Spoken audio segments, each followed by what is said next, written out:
Good day, Tragic here, and welcome to Heropath. First turn. I love saying that name, Heropath. I don't know why. They probably mean Heropath, but yeah, that's not how English works. Okay, so this is a blind playthrough. This is my first playthrough, and you might notice that it sounds kind of like my old videos. I'm not shooting on the camera. I could not get this new method to work. That's why the videos have been so late. I've kept experimenting. Unfortunately, it just doesn't work. I'm probably going to attempt to run a GoFundMe campaign to buy me a really fancy HD 4K camera sometime next year, if you'd like to contribute to the channel. Otherwise, we're back to the normal 1080p videos with my old 10-year-old or 15-year-old Handycam. So let's get into this. This is Heropath. Now, this is a competitive game. So even though I'm playing 4 characters here, we are in competition. Now, there's one little confusing thing. Basically, there was this card here called Magic of Darkness. Now you see in the top corner there, it's got like a little icon that looks like a running guy. That's a movement icon. That means that this magic card has some kind of effect that facilitates movement. Now, this area here, they call it the resources or whatever, is basically an inventory, like an inventory. And this area here is the, like your equipped gear.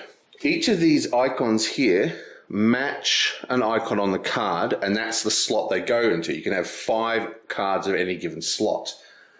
But this card here, that movement icon is not on any of those slots. I didn't know where to put it, but it turns out that if we look very carefully, it says combat or whatever, or magic. So any generic magic card, or all magic cards I should say, go into this slot regardless of their icon type.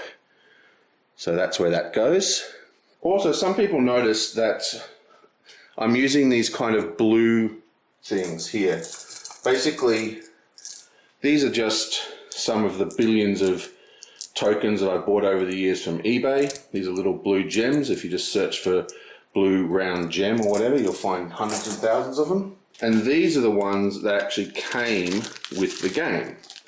Okay, very, very nice, clear, beautiful ones. The problem was they don't read very well on the video, so I just changed them to the blue tokens, just so it was a little bit easier to see. So let's get into this, shall we?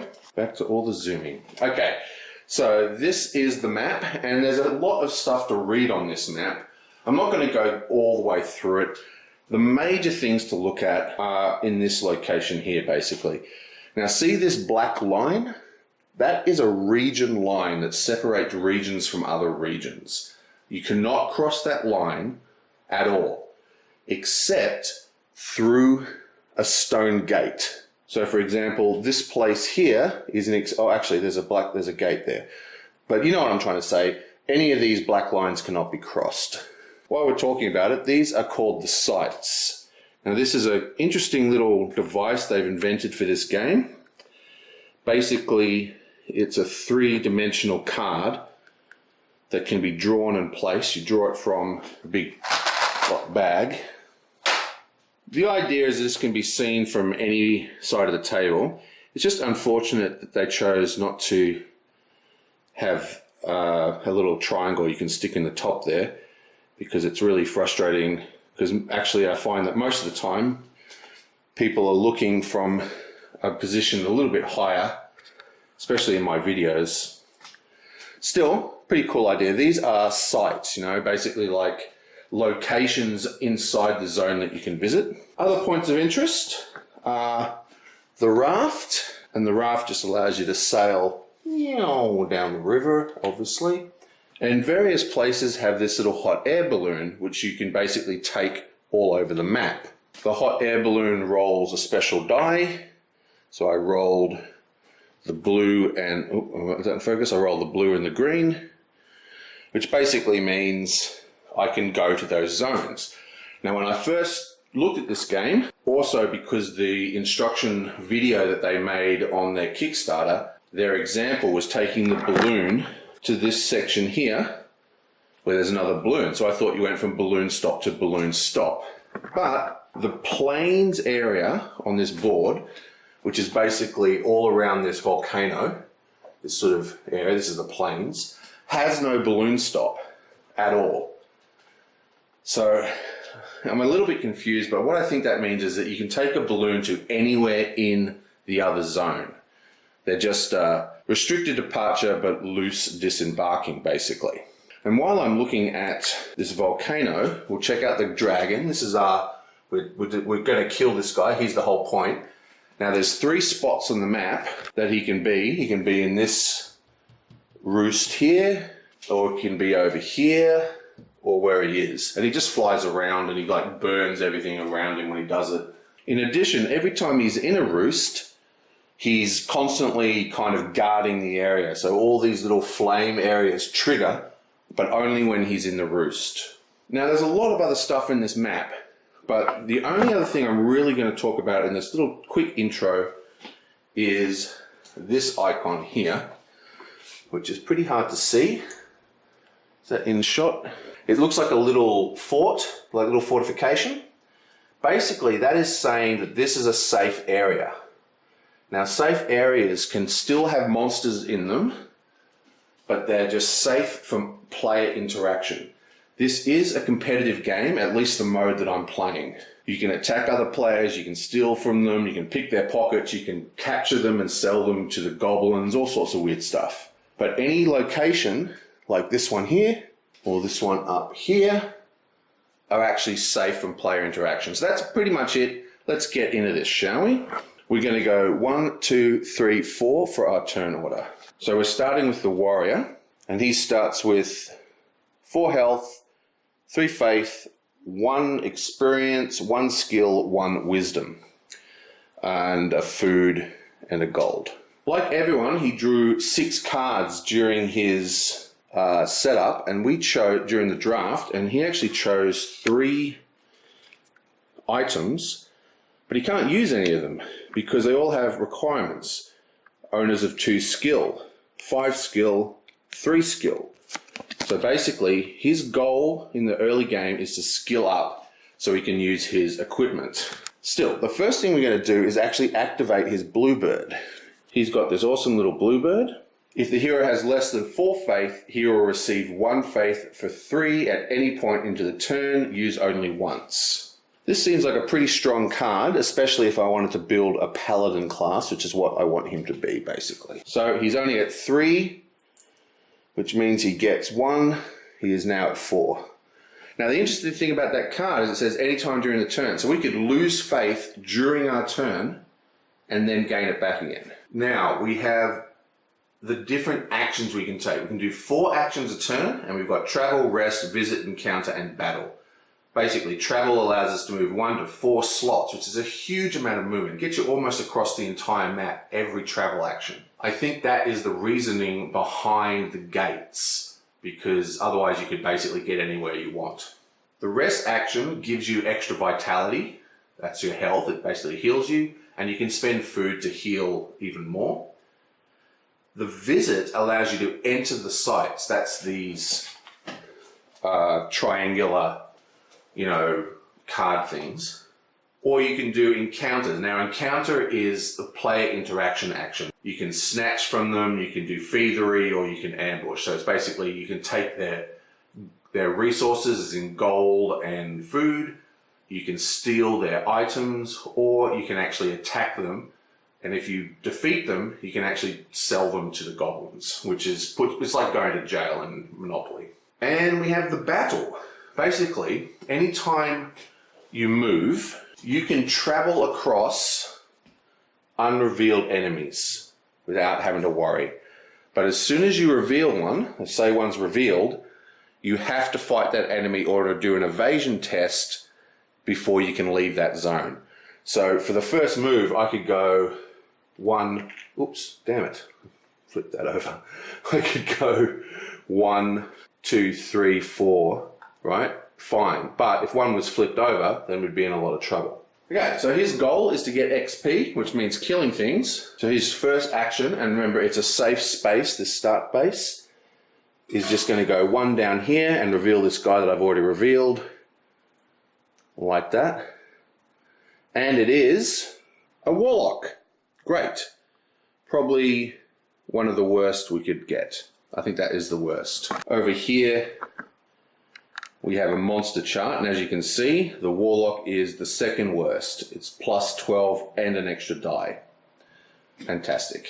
Yeah, you know, as I think about this, I just think that Warlock is too hard for him to fight, so he's not going to fight that. Instead, he's going to leave and move to another zone. So to leave, he has to do an evasion. So an evasion is quite easy for this guy. All he has to do is pay health. So he's going to go 1, 2, 3, 4 to here and reveal this one. That is an elf or something, I think. Oh, that's even worse. Yeah, it's a crocodile man, so that's plus 14. So that's even harder. So he's going to leave that one as well. So he's done 2 movements, and one of them required an evasion, so he lost a health. A movement is 4 spaces. He's going to go 1, 2, 3, 4 to here and reveal this one. Come on, be an easy one, please. Okay, finally, just a normal goblin, which is only plus 8. Well, it's a skeleton, actually. Actually, no, it's not. It's a werewolf, so it's plus 10. So this is all pretty bad. Okay, maybe I don't know how to play this game very well. He also did another evasion, so he loses another health. Okay, let's actually try and fight this guy. He's a werewolf plus 10, and he rolls 1 combat die. If he gets 2, that gives him an attack of 12. Now the way combat works in this is you add up all your total gems. That's 1, 2, 3, 4, 5, 6, 7, 8, 9. So we're 9 versus 12, which means out of our 2 dice, we need to get 4. So we only need 4, so we should get this roll. 1, 2, 3, 4, just. So we're 9 plus 4 is 13. He is 12. We defeat him. And that is actually our 4th action. This goes on to the track. This is called the evil track. I'll get to that as we get into it. He gains 1 XP for killing that dude. He's now got 2 XP. And he also gets to draw a fortune card, which says, Shooting Star. Every hero will have 1 wish fulfilled. Will take from the stockpile, draw from the deck. One of the following: 2 food, 2 gold, 1 fortune, 1 hidden magic, 1 hidden ability. So the fortune deck is kind of like an event deck, but it's actually triggered through combat, which is interesting, I think. This particular one hits everyone. So basically, I think he's going to take 2 food because he's going to be all about the combat at the beginning. So he's going to take 2 food. The mage is going to take 1 hidden magic, which is kind of frustrating to do. You've got to pull this one off and then pull one from the top. He gets Astral Power. The hero can jump to any location. As the turn ends, he will return to where he came from. The projected hero cannot be harmed.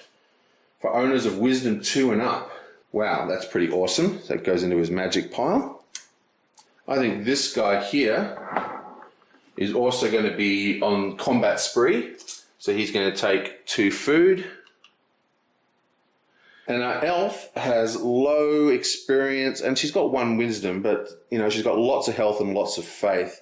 I think she is going to take 1 hidden ability. Who knows what this will be?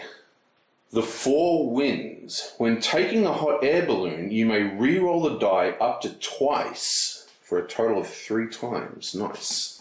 Excellent. And that is the end. These are the leftover draft cards, and that is the end of the discard pile. I don't know why, but the game asks all the discard piles to go in here, but I don't want to mix up all my decks, so I'm discarding them like that for now. If there's some reason to have them in a single discard pile, I'll just shuffle them all together. Okay, so that's the first turn. It wasn't particularly great. We did kill 1 monster, but we also had to lose 2 health through evading. Right, now because I'm so new to this game, I'm actually going to edit this together now, turn per turn, just so I can keep a track on what's going on. Okay, so it's now the Sorcerer's turn. Now the Sorcerer's got a really cool spell, Genesis Light, but it requires 3 wisdom.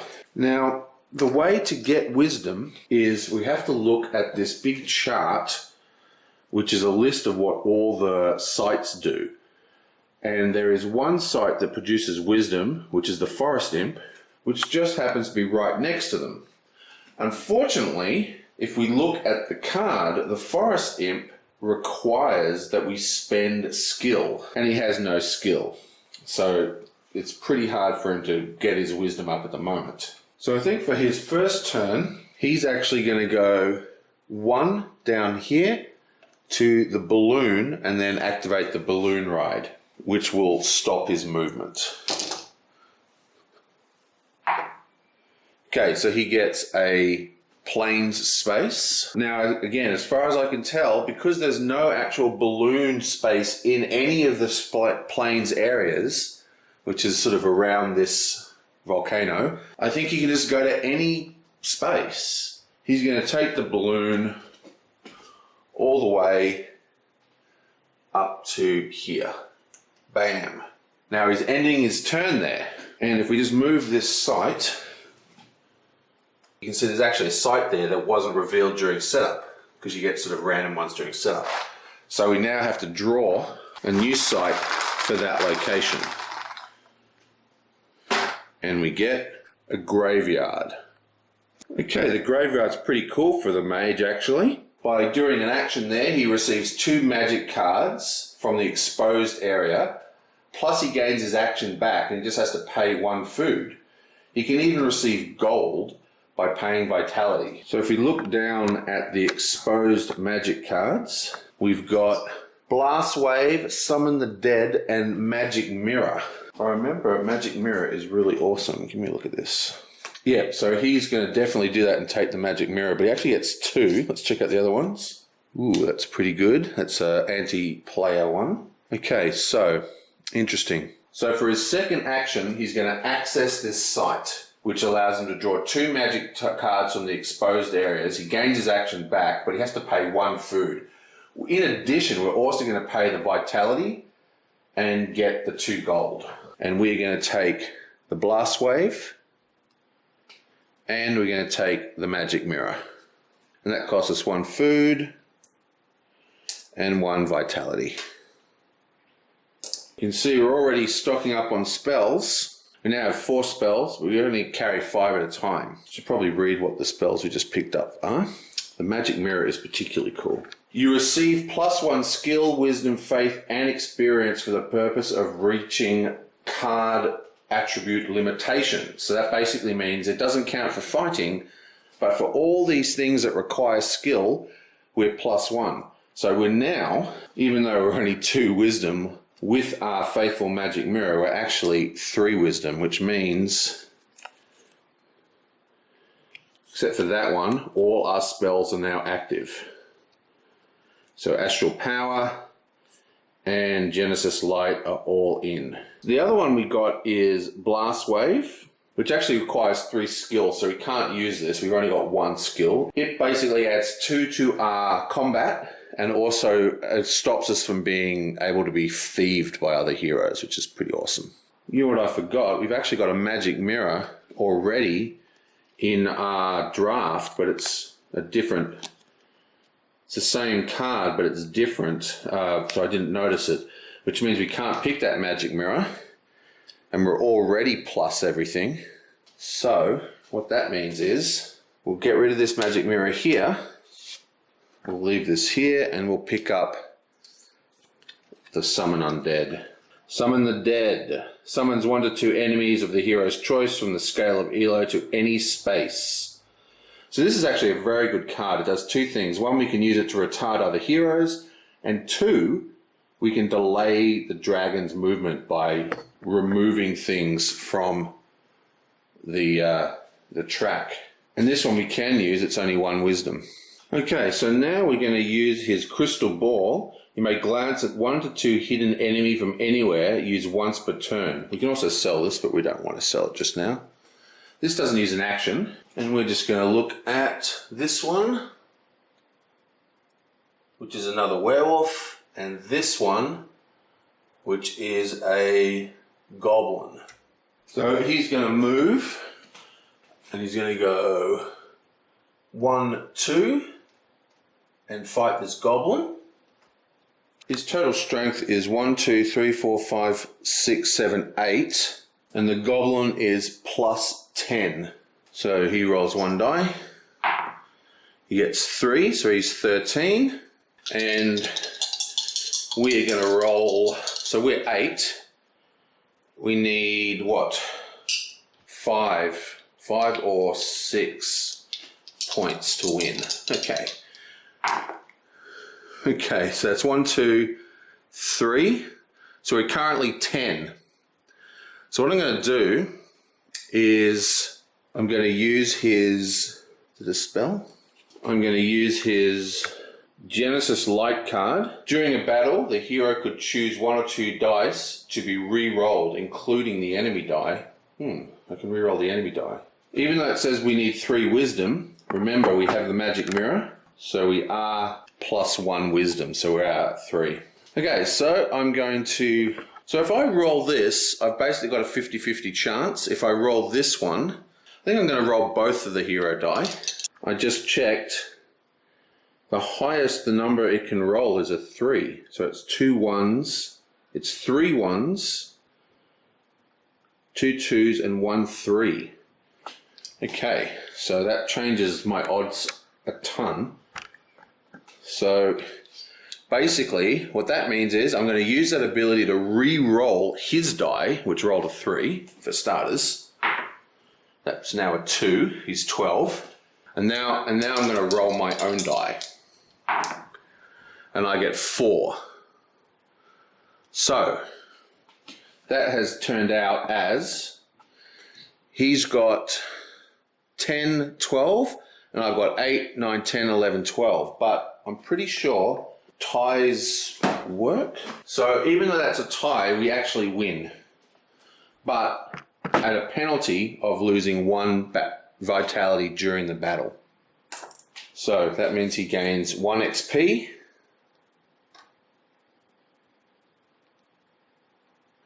And draws a fortune card. Troll map. At the summit of Ruby Mountain, in the space adjacent to the volcano, the dragon space, 2 hidden fortune cards and 2 food from the stockpile should be placed. Discard after use. This says discard after use. Can you hold fortunes? I think these are instant. Yeah, so we have this little symbol here. That's the instant symbol, which you can see is at the top of the card there. Right, so let's do that now.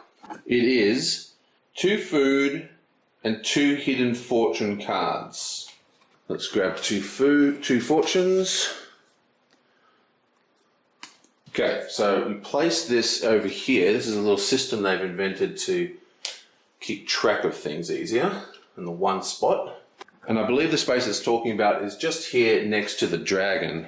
This is the only adjacent place, I guess. So he has done balloon, move, and combat. So that's 3 actions. So he's got 1 more to do. So he's going to do a rest action, and he also has vampiric blood. While resting with less than 5 vitality, you may take 1 vitality from a hero of your choice who has at least 4. So he's going to take 1 vitality off the ogre. He gets that vitality.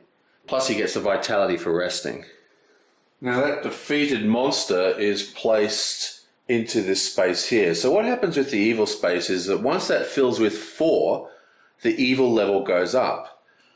Now, the problem I'm having here is I now have this summon undead spell, right? Which allows me to take 2 things off, and it's single use any time.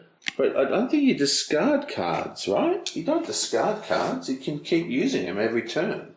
It's just single use per turn. Ah, wait. Okay. Okay. So these get discarded. There needs to have a kind of circular symbol to be used multiple times. So we used Genesis Light, so this now gets discarded. It's a one-time thing. Okay, so that solves that problem of just using this summon spell constantly to stop the dragon from ever getting a turn. That makes a lot more sense. But you know what I did forget to do, now I'm thinking about it? When you do a rest action, you actually get to roll the rest die. And I get 2 coins. But I do have another awesome ability, Memorization, which says, and you can see the top of this card has that circular signal for multiple uses. You may take 1 hidden or exposed magic card at the end of your turn, provided that you use at least 1 magic card in that turn. So, at the start of the game, you start with the top of the hidden deck revealed, but it doesn't stay revealed, only these open cards stay revealed. Now I think we replace them instantly. Right, so that is immediately replaced. So, boom. So now we get to choose another spell. And we can actually take a hidden or exposed. So we know we don't want that magic mirror. What's this one we just picked up? Fata Morgana. This allows you to receive 1 exposed arms card. You cannot change the exposed cards for owners of Wisdom 2 and up. I don't really want that. I'm going to risk it and take a hidden magic card. This one is Summon an Angel. That can't be bad. It annuls whichever event that was last performed, including ability, encounter, or magic. This magic cannot be annulled for owners of Wisdom 5. Well, that's a crazy spell. We're going to be quite a while before we can use that, so let's just put that at the end. Right, now we have Hulk Smash. Now he has 3 skill, faith, and health. So he's got lots of stuff, but he's got no wisdom. But because he has so much skill to start with, he's the only bloke that's starting with stuff already equipped. He's got a ring equipped, he's got a flame effect. This is a flame magic spell, which is equipped to his thing.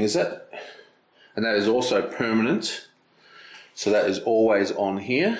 And he's got a battle axe, which is a double-handed weapon, so he can't hold anything in that slot.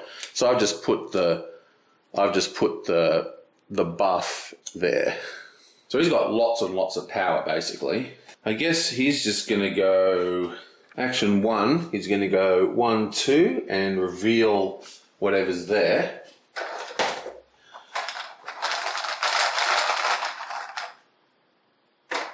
It is a Mage Academy. Bam. The Academy, you receive wisdom. That's it. You just pay 3 gold and 1 food for wisdom. That is literally all you've got to do. Fortunately, we have no gold because he actually does want to earn wisdom because he's got a very, very cool spell over here. So for his second action, he's going to go 1, 2, 3, 4 and flip over this, which is another goblin. And his third action is going to fight it. Now, because he's got all this stuff going on, he has +3 from this. He's got +1 from the flame spell, which is all permanent. He's also got the Dwarf's Blessing, which is another +1 while using an axe. So that gives him a total of 3, 4, 5 just from his items. He's also got 1, 2, 3, 4, 5, 6, 7, 8, 9, 10. So he's got a total of 15 right off the bat.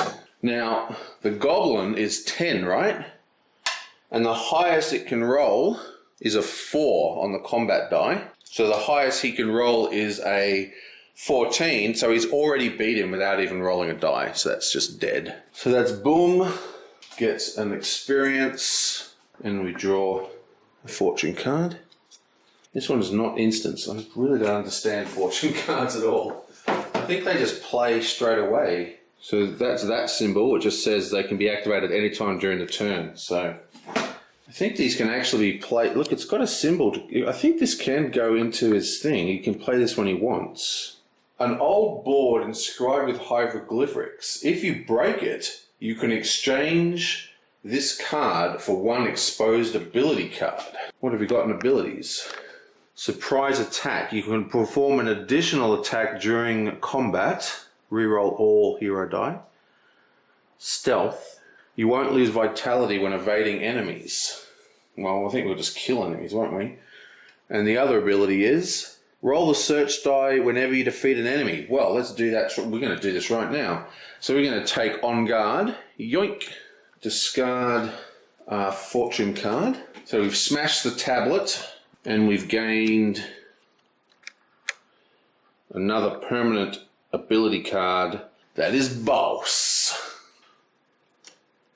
So we've moved twice and fought, so we've got one more move to do. And I think I'm going to activate his magic ring here, which basically says it's like using the blimp, except we can use it from anywhere. So I'm just going to roll the blimp die, and we have a water area that borders with rocks, whatever that means. This icon takes us to the riverbank region plus the mountains region, and if you look over here, which I probably need to make a player aid that's easier to pass around for people when I get to place with other humans, 3 is the mountain region. So it's any of the regions of the mountain that also have the river, is what I think that says.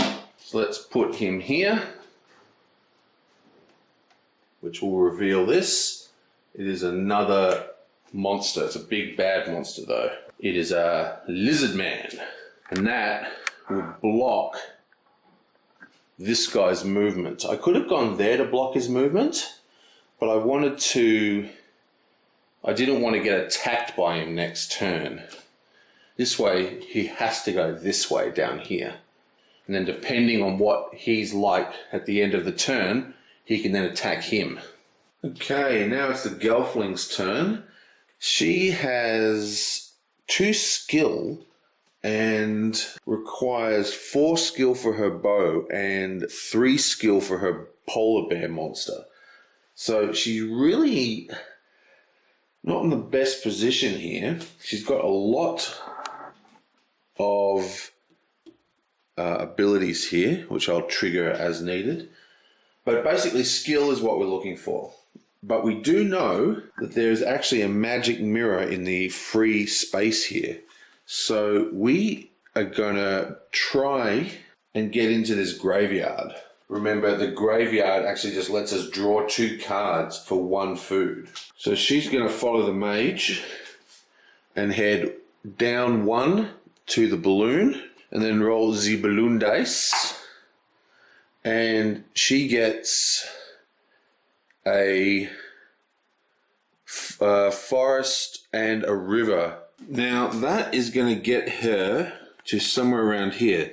This is the riverbank and that's the forest, so it means she can go to that spot or that spot or that spot, those 3 spots, which is basically right next to where she is. So that's pretty horrible. But at some point we picked up 4 wins. When taking the hot air balloon, you may re-roll the die twice. So we basically get 3 rolls on a hot air balloon. Let's try that again. What we're looking for is planes. Let's go again. Boom. Anything. Perfect. We can go anywhere we want. So we're going to fly right up to this plains location like we did last time. Bam, which just happens to be where the graveyard is.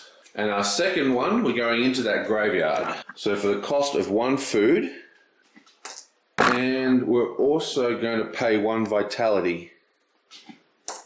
That gets us 2 gold. Nice. And we get those spells. Because at the graveyard you get 2 spells plus an extra action from exposed or hidden cards for 1 food, and you get 2 gold for 1 vitality. So the graveyard is an excellent location. She's going to definitely take the magic mirror. With the magic mirror, she's now 2 wisdom and 3 skill, which is very cool. This is a magic spell. She now has a spell that she can access. That's a 1 wisdom spell. She needs 4 skill for this. She needs 3 skill for the bear, so that's now active. So looking at the other spell, this requires 2 wisdom, but remember, it said to instantly replace the open cards. So we get Spider's Trap. This one also requires 2 wisdom, which we now have. It allows you to send a hero while he or she is trying to perform a thievery snatch against you. when he's in the same space as you into the goblin prison. Okay, so this is something interesting about this game that you haven't seen yet. Because I'm playing open for you guys, I've got all the cards revealed, but you can actually store things like spells face down, hidden from the other players. You then reveal them, you know, as a surprise. And once revealed, they stay revealed. I really should have played with only one of the heroes revealed and everyone else hidden, but I didn't. So as of the next turn, I'm going to start having hidden cards. So if you tell me which of these heroes you want fully exposed, and I'll make the other ones from now on hidden. And that way there could be some surprises coming. So I am going to stick this here though. And of course, we reveal again. Now remember, part of the graveyard is just like the wizard, he gets that turn back. So she's got more turns. She is going to move one space into here. And she's got one turn left. So she's actually going to fight this werewolf. The werewolf is plus 10 off a single die. So the maximum we can roll is 14. We roll 12. And she is 1, 2, 3, 4, 5, 6, 7, 8, 9, 10. Okay, none of our other cards help her. Still, we're on an even keel. Basically, we've won this combat because we've got 2 dice, so the minimum we can roll is 2, which will equal 12. But we don't want to lose vitality, so we're looking for anything higher than 2. And we get 5, so we hit 15, so we pulverize this guy. We're going to place this in here. Now the way this track works is you fill it with the number of players. So we've got 4 players, so it takes 4. And once you get to 4, the next one will tick up into the next box. That means she gets 1 experience point, doesn't lose a vitality, and she gets to draw a fate card. This is another fate card that can be held. Fortune, weaponry, multi-use in turn. During an active use, it will increase the hero's power by 1 for owner's skill 1 and up. Barbarian shield, and it's multi-use because it's got that little circle at the top. So that has to be placed in her equipment pile, and she will use that as soon as possible. She's also got an ability, which is pretty awesome. Nope, not an ability. So many things going on in here. Yeah, she's also got the Magic of Darkness, which is a permanent spell effect that does not get discarded. Permanent is because that circle around it. Immediately following the victory in battle, your hero can get 1 free pace in any direction. So she's just going to pace down here by 1. In fact, she's not, because that means he can attack her without moving, so he can attack her on turn 1. Now if she's up here, he has to waste an action out of the 4 actions to get to her to attack. Okay, so she balloon ride, graveyard, which didn't do anything, then move and attack. So she's only done 3 actions, right? Okay, so she's going to go 1, 2, 3, 4, 5. And the reason she can go 5 is because down here it says receive 1 extra pace every travel action you perform. Fairly confident they can just pass other heroes. I don't think heroes block movement. And that is a warlock. Horrible. She can't beat a warlock. Okay guys, that is the end of the first round of Heropath. It's going pretty well. I'm enjoying it. I'm starting to get the hang of it. There's a lot of hidden information in this game that would play better. Doesn't really translate into a solo game, but it's still working out pretty well. There is a lot of combinations on those cards, and the fact that every single time you play, the characters are going to be completely different depending on what ability. I mean, look at this ability deck. I mean, look at the size of that. So you basically got a huge variety in this game. That was that. Tell me which hero you'd like to follow in inverted commas. and I'll make them like the star, like the one that I'm playing in a way, and I'll start doing all the other spells and stuff as hidden cards. That'll speed up the videos, and it'll also allow me to do moves that demonstrate surprises and stuff like that. Okay, well, I hope you enjoyed this, and I'll see you guys next time.